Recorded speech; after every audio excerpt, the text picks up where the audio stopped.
Cooking Sarai by Mommy F. Luluto tayo ngayon ng ginisang munggo with fresh spinach. Nandito nga pala yung munggo ng Spain. Flat.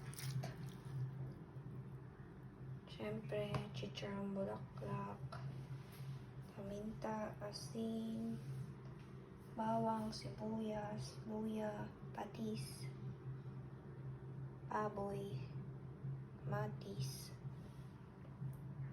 Isa na tayo. Painit na tayo ng ating kaserola.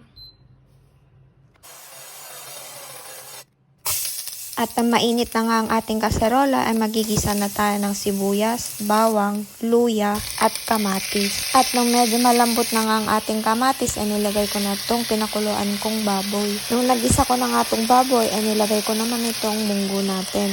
Yung ibang kilala ko nga ay pinapakuluan mo na yung munggo. Pero syempre, kanya-kanya talaga tayo ng pamamaraan ng pagluluto.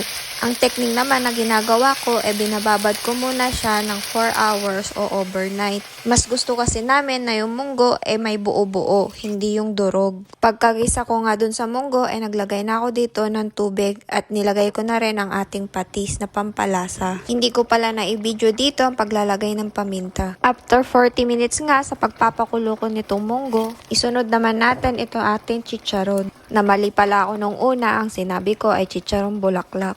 Hinalo-halo ko lang at isunod na natin itong napaka-fresh kong spinach. Ito pa lang nilalagay namin dahil wala tayong dahon ng ampalaya. At eto na, ready na ang ating ginisang munggo. Paki-comment mo naman kung anong sahog ang nilalagay mo dito sa munggo. Kung nagustuhan mo nga itong recipe na to, pakipindot na ang follow button, share, comment, and like. Salamat sa pagsuporta.